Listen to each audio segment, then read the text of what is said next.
fight? And should the French Parliament be voting on it? With us, Socialist Member of Parliament Arnaud Leroy. Welcome to the debate.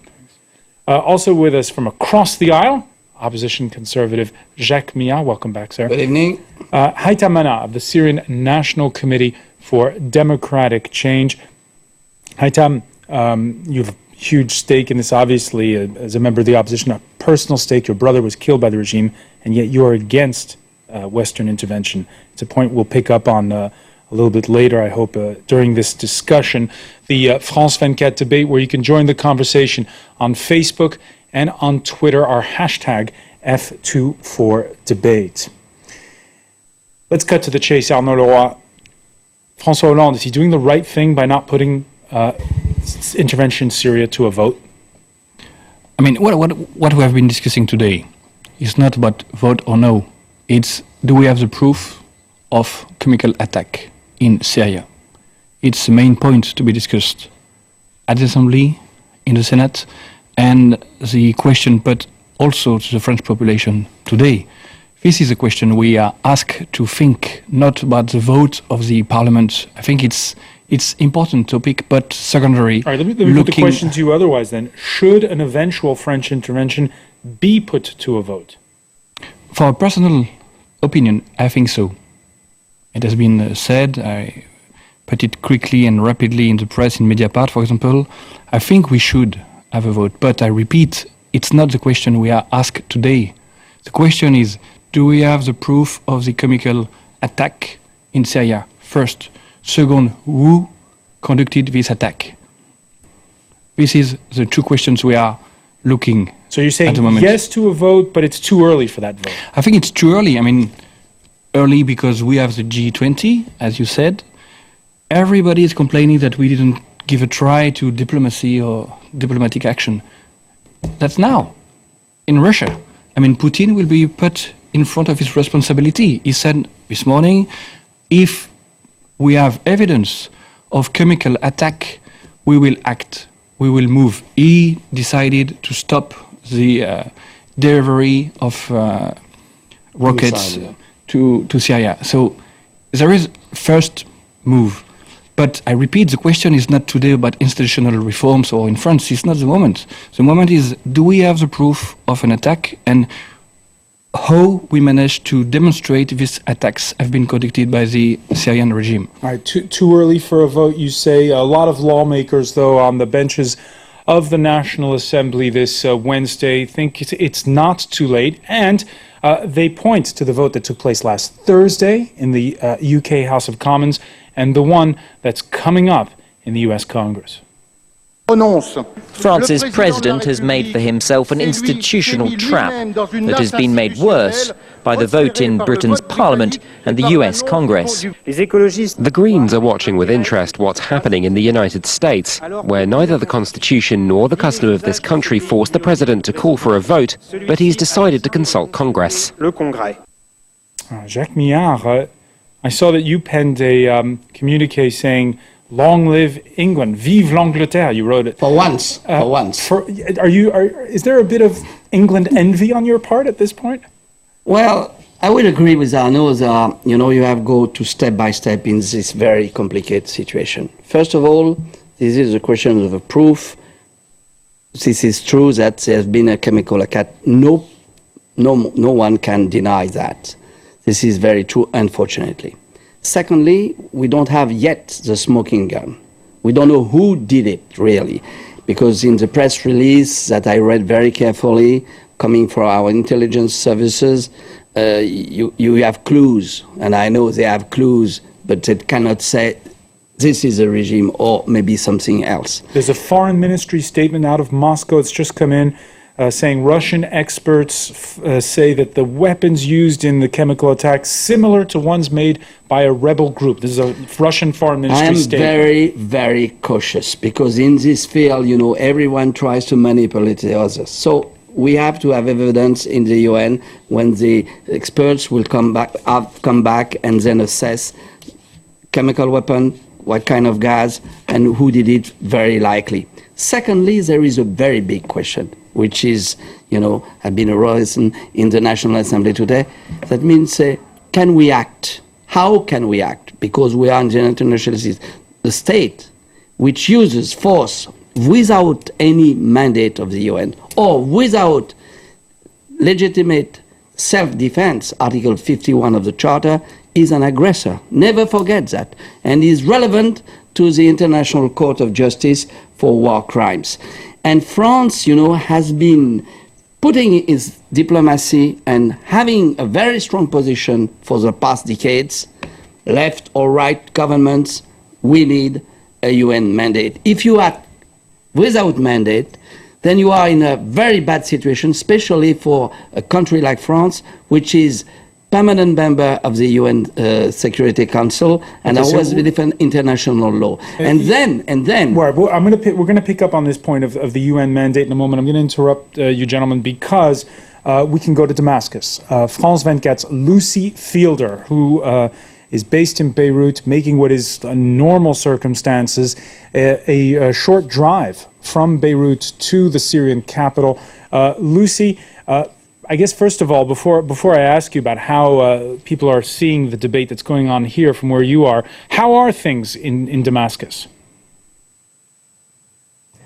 Well, obviously this is a very tense, very quiet city. It's one that I knew well and I've always known to be very thriving, very bustling. Over the last 24 hours, I've seen how so many businesses and shops and restaurants and so on have closed down. The streets are much emptier than before, and particularly at night, they largely become completely empty. There are roadblocks everywhere in the centre of town. Very difficult to move more than a few streets for checkpoints. An atmosphere of great tension, obviously enormous concerns about the gathering support for a military strike.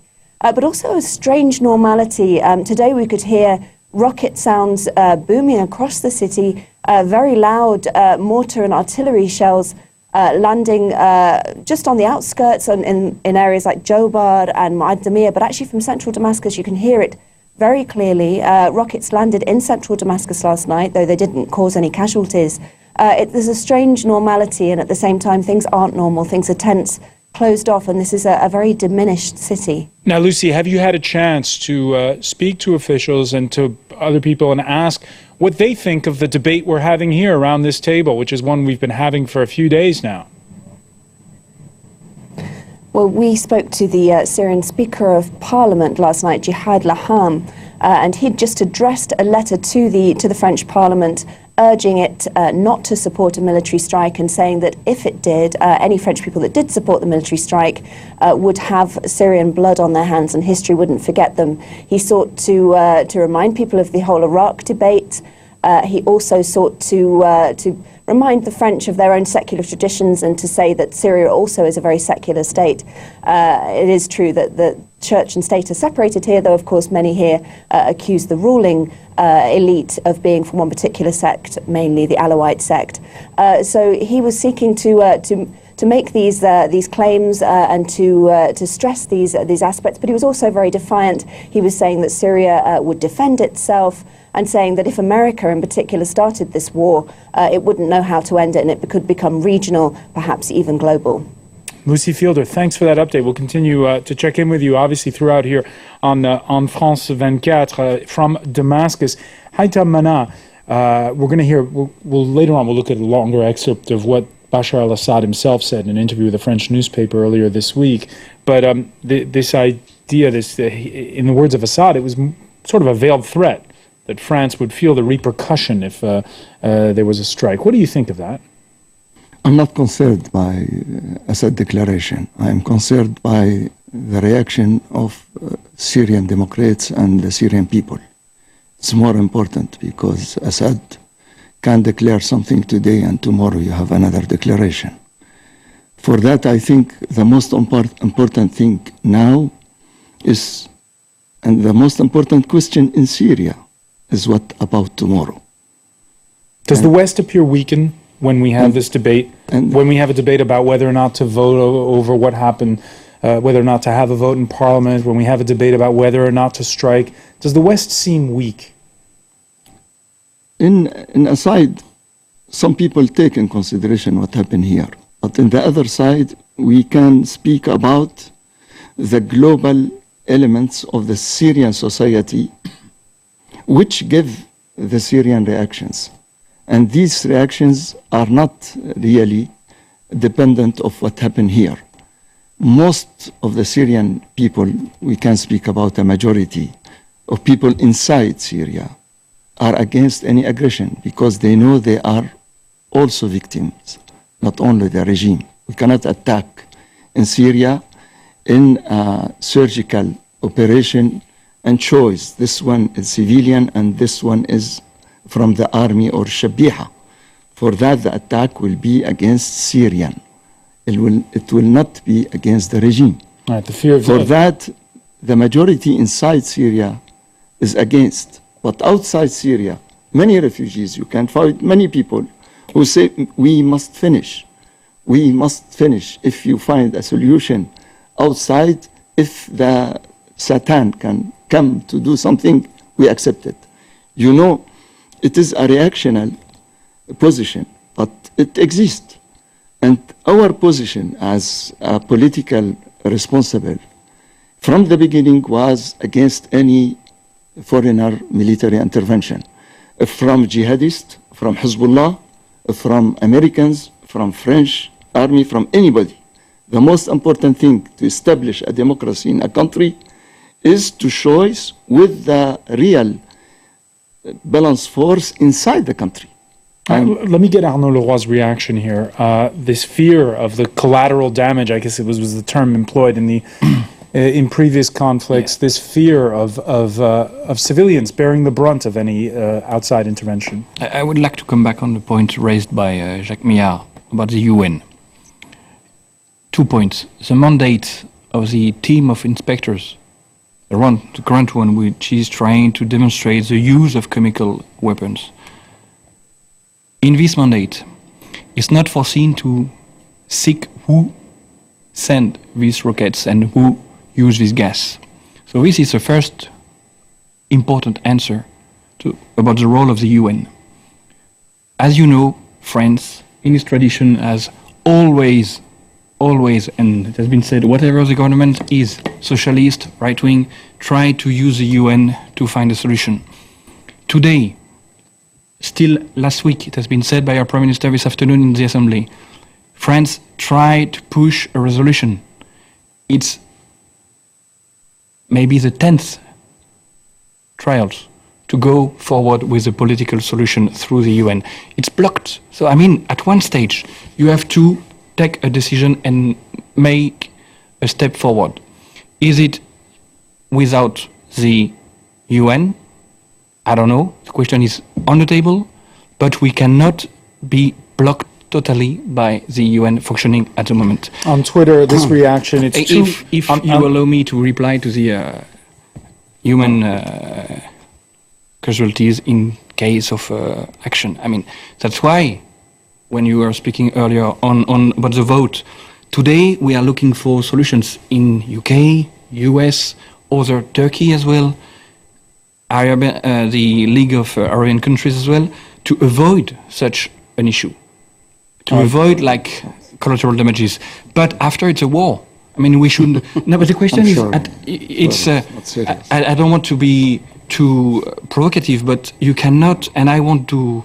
All right, let's give two reactions here. The first on Twitter here. It's too early for a strike. The truth is not known yet as to who used the gas. That should be established before any action. A second by the French foreign minister, Laurent Fabius, who was interviewed on Breakfast Radio in this Wednesday. He said the road to Damascus no longer passes through diplomacy alone. If you want a political solution, we have to find a way of moving things along. If there's no sanction, Bashar al-Assad will say, that's fine, I'll continue what I'm doing. Jacques Millard, do you agree? I think they are playing God. And I will answer my friend. But when the French foreign minister there, he's saying that he's saying that if you keep talking and keep talking keep talking, Bashar al-Assad will be delighted. That means, now we are sure that chemical weapons have been used. And the Russian, because that's the key, they've signed the same convention and they ratify it. That means the 1993 convention on ban on chemical weapons that the American did not ratify. Please. Yes. Did not ratify. And this convention, I tell you, in a former life, I started the negotiation on this chemical convention, and the Russians were very keen to have a convention. And of course, they try to defend their interests and their views, but they have signed the convention. This is a new fact, and I know that the Iranians are against chemical weapons because they suffer from Saddam with the help of the Americans and the French. So there is a new approach today, a new situation in which the Russian, the Iranian who support Bashar are very, very reluctant to this question of chemical weapons. So this is maybe a chance, because this morning, as you said, Putin have decided not to deliver missiles to Bashar because of those facts. So I think we have maybe a chance to make things move on. And otherwise, I'm sorry to say, but this international community, this is a civil war, and it's not a perfect society, this is true, but on which basis are we going, we French or Americans say, I am the law defender, and I will impose you this and that. This is unfortunately a civil war. Right. We can make things worse than it is today. We can make it worse by intervening than of than course. before. Look what happened within Iraq. When we come back, we're going to pick up on this point and hear what the Russian president had to say. Stay with us. You're watching the France 24 debate.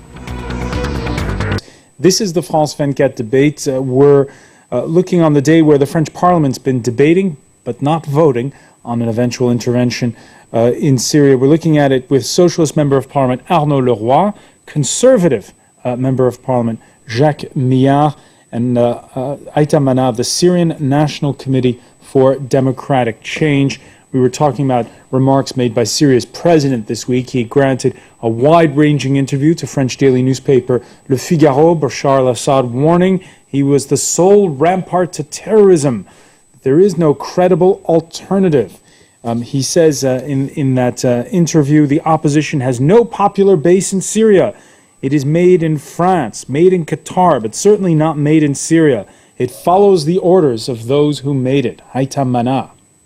Yes, he is speaking about others. He cannot say the same thing about the Syrian National Coalition, National Coordination Body for Democratic Change, because we are inside the country and near than the presidential palace. But you're having a hard time making your voice heard. The point is that the Syrian opposition is divided, it is fractious. Yes, we and are that is the one of the opposition. problems. There is people who've come on the set over the past couple of days have been saying one of the big difficulties is if you oust Assad, what's the alternative? We are the opposition of the interior, not the opposition of 5-star hotels. And I must tell you that Assad cannot say the same thing about us, because all people in Syria will laugh if he is speaking like that. But we must come back to the discussion, because Mr. Leroy gave his approach about the question.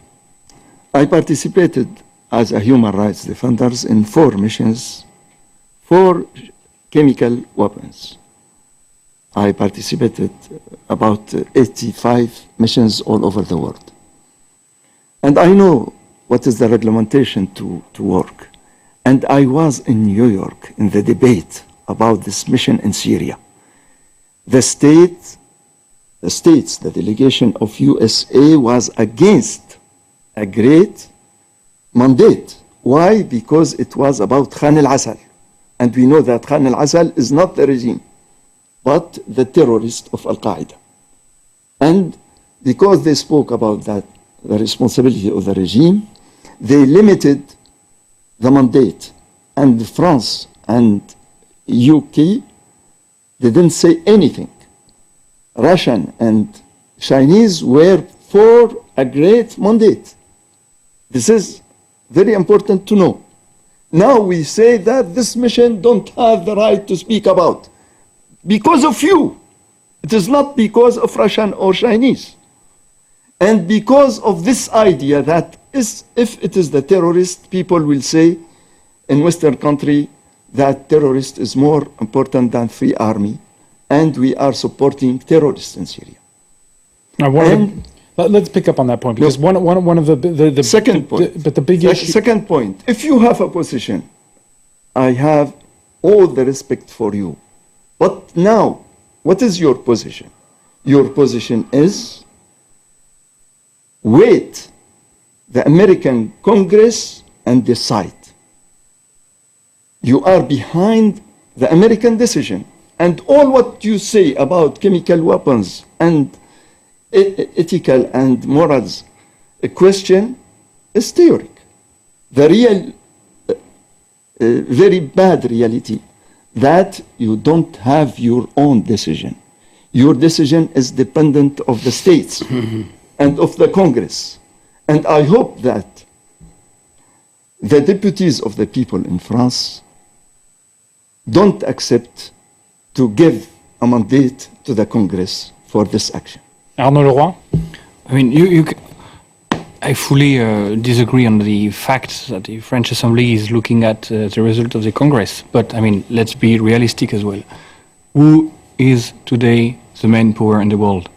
US. I mean, I don't have the pretension to say that France will be able to go to Syria alone. You say that, but the French president said in a statement yesterday, if the Congress's decision is not positive, and I quote, France will not act alone. Yes. And it has been said today in the Assembly, we have partners, EU partners. We have the Turkey as well looking at a solution. And I fully concur with what Laurent Fabius said. It's not by going to the war. It seems today, looking at all the evidence we have, the information we gathered for months and months, that the only option consisting in speaking, trying to look for political decision is not sufficient anymore. We need a push.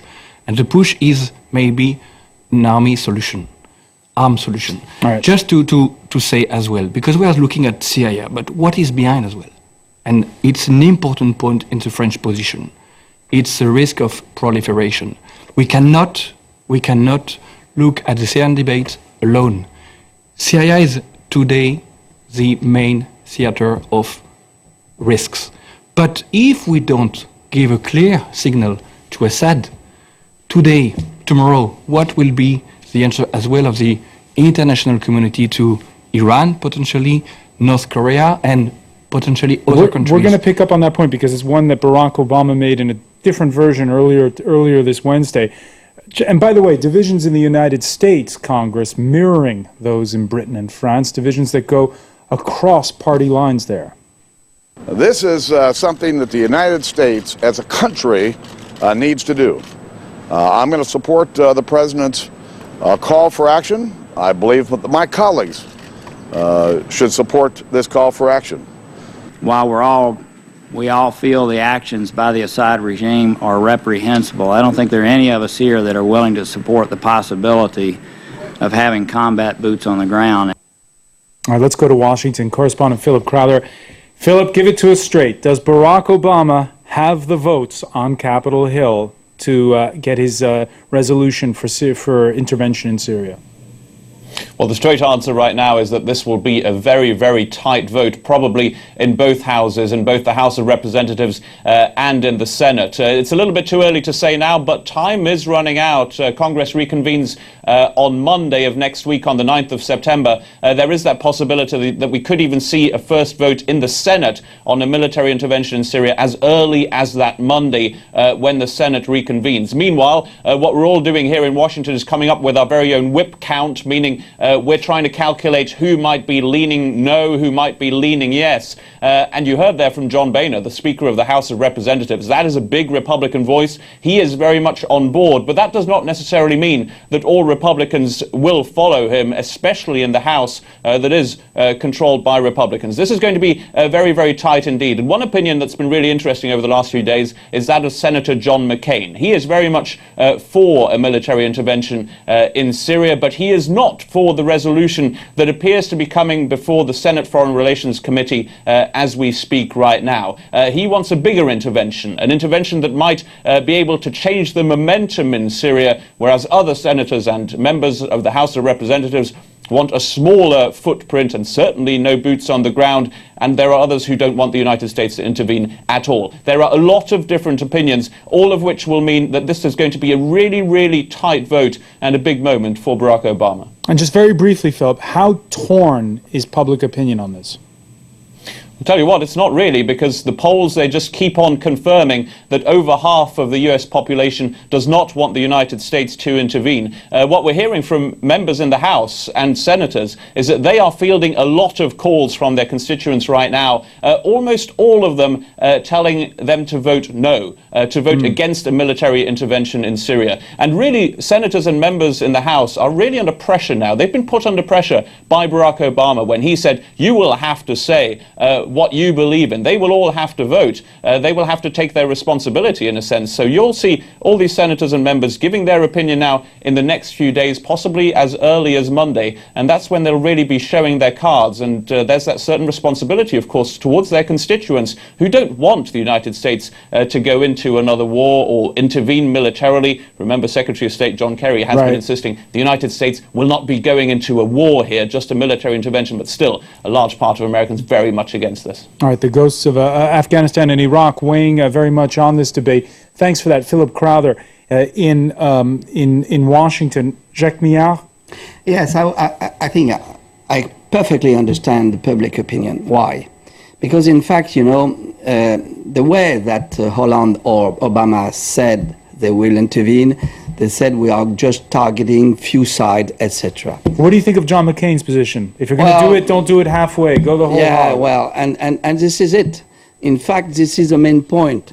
What will happen? Take the hypothesis that United States and France strike Syria, which is, in my view, illegal if there is no UN mandate, and a big mistake for the consequences of it. They will, you will see that Bashar is still there. You will see that the Syrian army is not broken.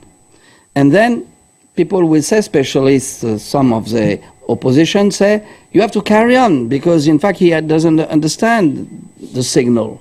And step by step, you will go up. And that's very, very dangerous to where it goes. Because when you use force in the international situation, you know when you start, you never know when you finish it. And the best, you know, the most difficult things, how to handle war.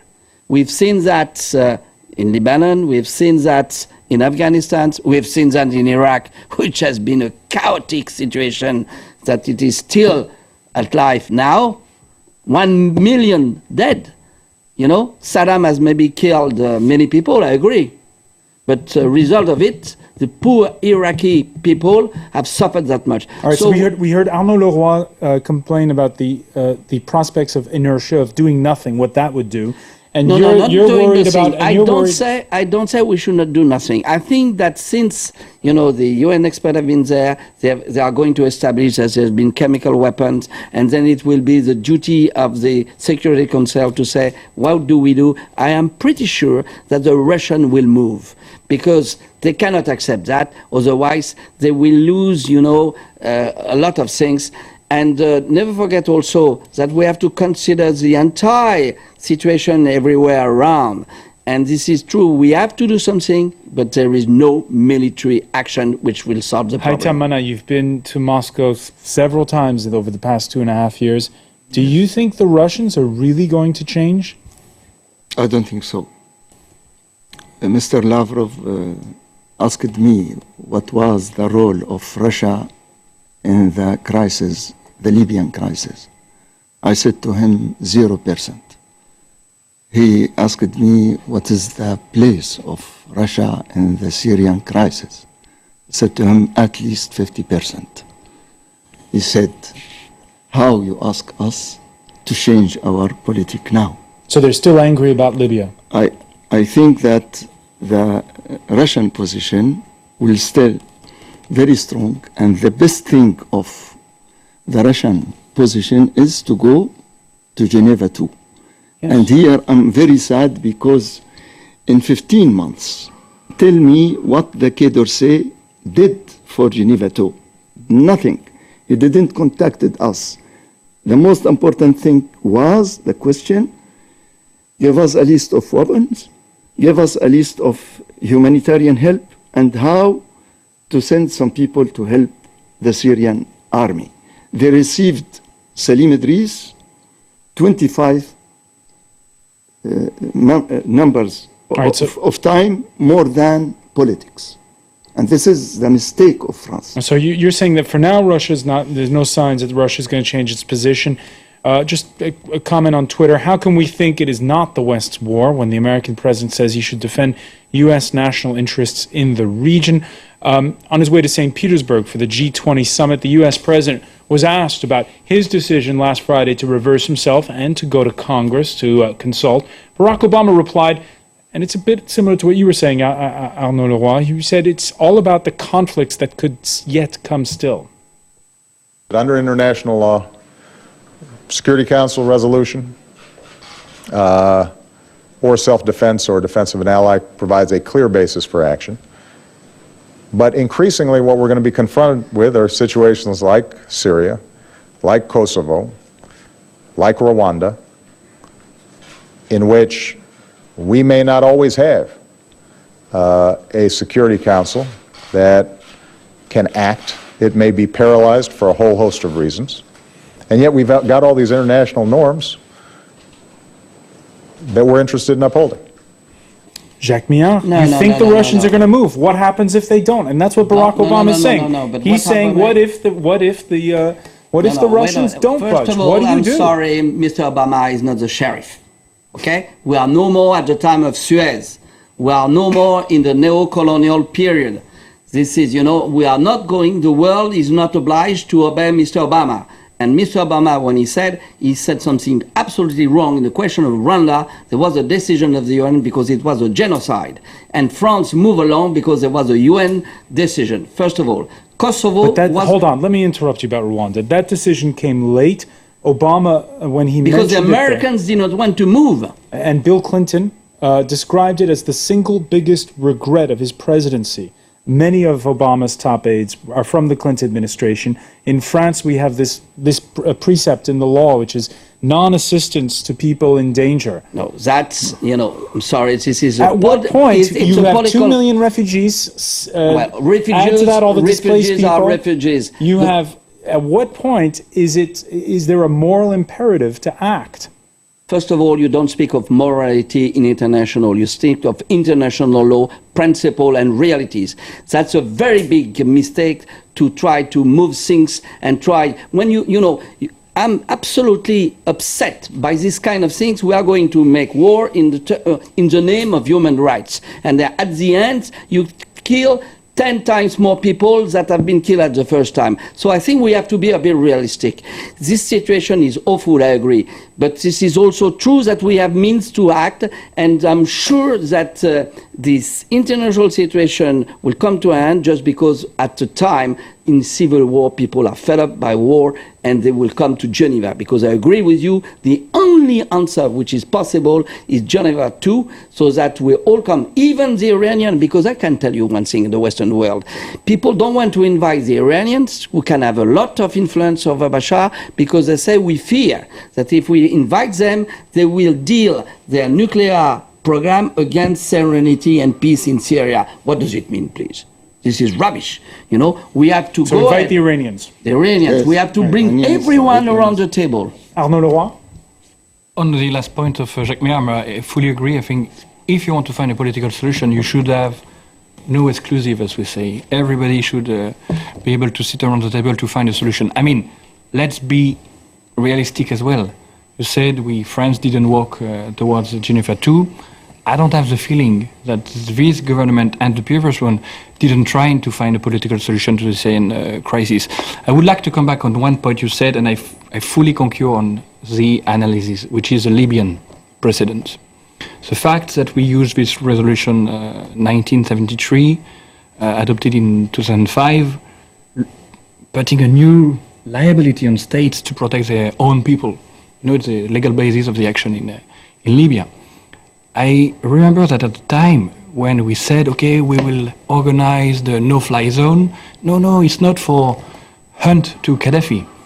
If you look at Chinese and Russian, if you look at the months and weeks of the action in Libya, you see clearly that the mandate from the beginning was not enough, and quickly it swaps. So in terms of international relation, I fully understand the position of Russia and China being a bit reluctant, saying, okay, you said the same in Libya. You trap us once, So we don't want to be trapped where are we today? We are in a position where we need to reconstruct confidence among partners. That's where we are, where we stand. All right, let's hear what the Russian president had to say.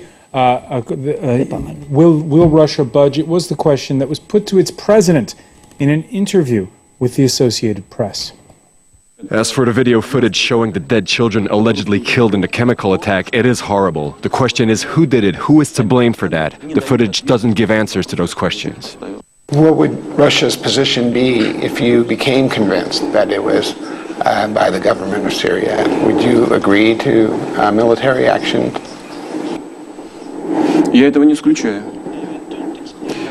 I do not exclude this, but I would like to draw your attention to one absolutely key aspect. In line with international law, only the UN Security Council could sanction the use of force against a sovereign state. Any other pretext or method which might be used to justify the use of force against an independent sovereign state is inadmissible and can only be interpreted as an aggression. Same thing in Georgia. Oh, pardon. Haytham Manna, you're saying Russia's not going to budge. We heard a little bit of a wiggle there at the beginning of that answer, but then saying, let's just go back to the UN, let's just stick with what international law says, and basically saying that he's very averse to any outside intervention. What happens now? I met Mr. Lavrov 4 times or 5, and Bogdanov. And now we're above more 100,000 dead 10. in Syria. Yes, and I saw the Russian delegation in The Hague last week.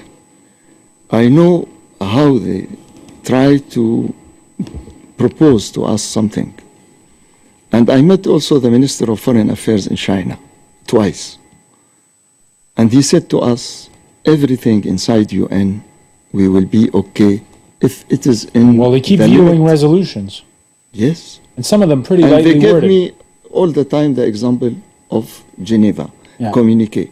They said when we had Geneva communique, immediately we use it in the UN Council, Security Council.